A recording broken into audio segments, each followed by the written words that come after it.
ఎత్తి ఏం లేదు, నువ్వు చేసి తప్పే కదా. ఎత్తు పైకి ఎత్తరా భయ్.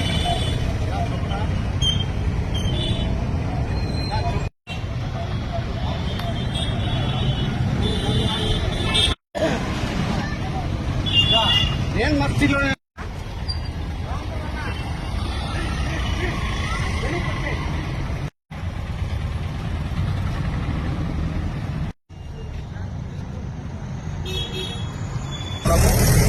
నియోజకవర్గము. నేను తనకల్ ఎస్ఐ మాట్లాడుతున్నాను.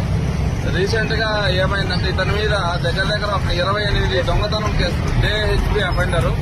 టోటల్ గా బయట జిల్లాలోకి వెళ్లేసి కర్నూలు, తిరుపతి, మదనపల్లి, అనంతపురము ఇలా సరౌండింగ్ మండలాల్లోకి వెళ్లిపోయి టౌన్లలో డే టైంలో అన్ని దొంగతనాలు ఇల్లు ఏదైతే లాక్ చేసి ఉంటారో ఆ లాక్స్ ఉండే ఇళ్లను ఐడెంటిఫై చేసి దొంగతనం చేసుకుని వచ్చి మా మండలంలో తనకల్ మండలంలో నందిగానిపల్లిలో నివాసం ఉంటున్నాడు.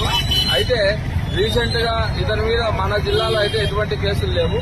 కానీ ఇక్కడ మన దీని దగ్గర తనకల్ మండలంలో నందిగానిపల్లిలో ఒక కత్తి తీసుకుని ఒక లేడీ ఇంటి దగ్గరికి వెళ్లి ఐ హ్యాండర్ తో నిన్ను చంపేస్తాను అని చెప్పేసి బాగా బెదిరించడం జరిగింది.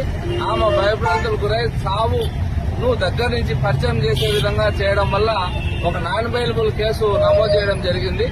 దాని మీద ఈ రోజు ముద్దాయిని రిమాండ్ కోసము తనకల్ నుంచి బస్సులో తీసుకొని వచ్చేసి బస్టాండ్ నుంచి కోర్టుకు నడిపించుకుంటూ తీసుకెళ్తున్నాం. ఇతని పేరు ఏం పేరు sir? Pasupuleti Sai alias B Sai.